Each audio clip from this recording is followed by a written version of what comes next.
PPT-nya belum.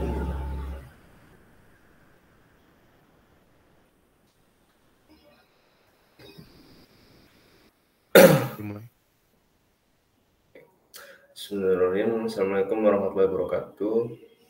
Perkenalkan, kami dari kelompok 8 yang terdiri dari Mas Gilbert Osvaldo Christian dan saya Barah Majidan. Di sini kami akan menjelaskan tentang superskalar. Superskalar adalah sebuah unit prosesor yang dapat mengeksekusi 2 atau lebih operasi skalar dalam bentuk paralel. Superskalar merupakan salah satu rancangan untuk meningkatkan kecepatan CPU.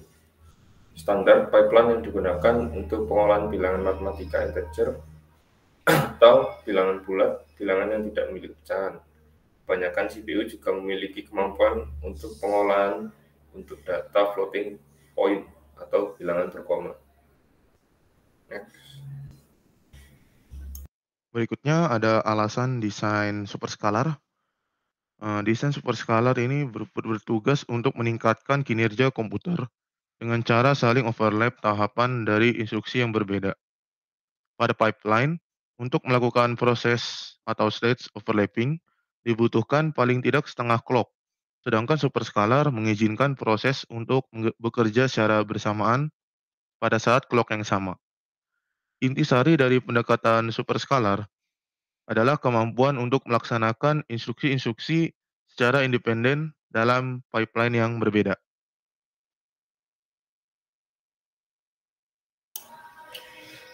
Ini merupakan skalar dan superskalar organisasi,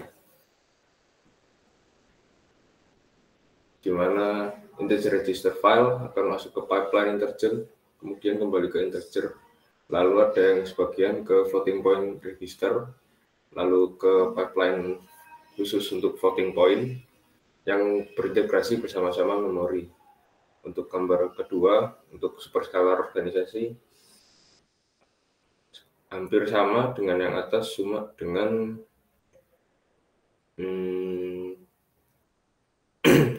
keadaan yang berbeda. Next. Untuk contoh dari CPU yang menerapkan superskalar ada 486, Pentium, Pentium Pro, keluarga Intel Pentium, Intel Itanium, Intel Xeon, Intel Pentium 4, Intel Pentium M, Intel Core dari Intel Corporation, lalu keluarga AMD K5, AMD K6, AMD Athlon, AMD Athlon 64, dan AMD Opteron. Kemudian ada super pipeline, yang merupakan pendekatan alternatif untuk memperoleh kinerja yang lebih baik. Super pipeline ini memanfaatkan fakta bahwa banyak tahapan pipeline memerlukan waktu kurang dari setengah siklus clock. Internal kecepatan clock yang dilipat gandakan akan dapat menjalankan 2 tugas per eksternal siklus clock. Karena prosesor superskalar mengizinkan pengambilan instruksi secara paralel, maka pendekatan super pipeline masih lebih lambat dari superskalar. Berikutnya ada perbandingan dari superskalar dan super pipeline. Di sini bisa dilihat untuk yang base machine-nya, jika ada 4 proses, maka akan dijalankan satu dulu, lalu dilanjutkan ke satu berikutnya. Tetapi jika di super pipeline, bisa dilihat di sini setengah dari siklus itu berjalan, sehingga menghasilkan waktu yang lebih cepat. Sedangkan superskalar, di sini terlihat bisa dua siklus bersamaan berjalan, sehingga menghasilkan waktu proses yang lebih cepat.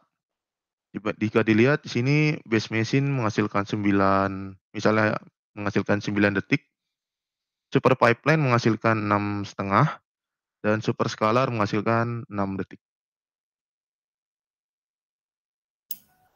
Keterbatasan superskalar yaitu kemampuan tergantung dari tingkat kepararelan instruksi. Yang kedua, kemampuan juga tergantung pada kombinasi optimasi pada basis compiler dan teknik perangkat kerasnya.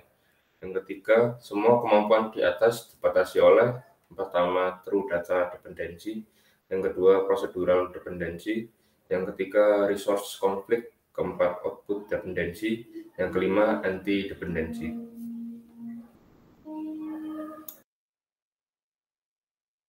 Yang pertama tadi kita akan membahas true data dependency. Di sini ada contoh instruksi add R1 R2 dalam kurung R1 titik 2 sama dengan R1 plus R2. Lalu instruksi berikutnya ada move R3 R1 dalam kurung R3 titik 2 sama dengan R1. Instruksi di atas menggambarkan instruksi kedua dapat diambil dan dikodekan, tetapi tidak dapat dieksekusi sampai instruksi pertama selesai dieksekusi.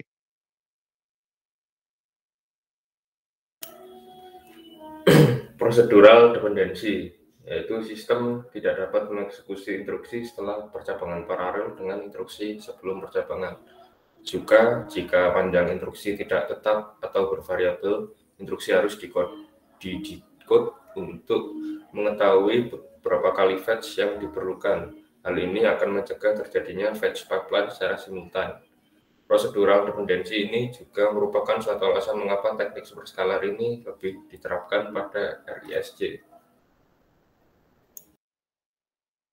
Berikutnya ada resource conflict. Ini adalah kondisi persaingan pada dua instruksi atau lebih yang memerlukan akses pada resource yang sama pada waktu bersamaan. Contoh contoh konfliknya yaitu terdapat pada dua instruksi aritmatika. Lalu dapat diatasi dengan menduplikasi resource. Contohnya memiliki dua unit aritmatika, di mana unit fungsionalnya dipipeline-kan.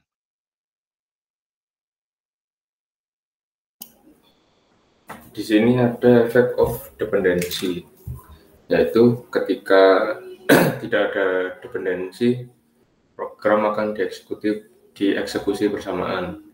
Untuk yang kedua, apabila ada data dependensi, maka data yang pertama akan dieksekusi secara penuh, kemudian yang kedua akan dibagi menjadi dua.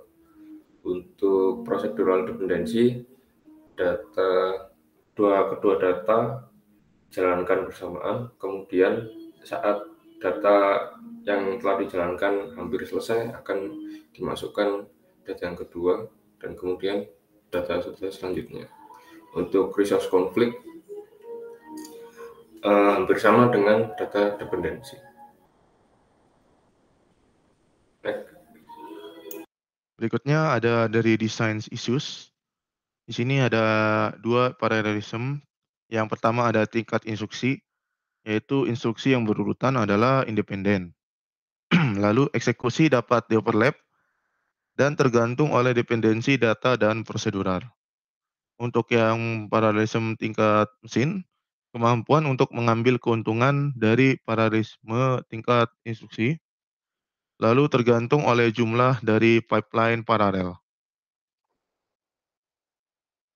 Sekian presentasi dari kami. Mohon maaf jika ada kesalahan. Wassalamualaikum warahmatullahi wabarakatuh.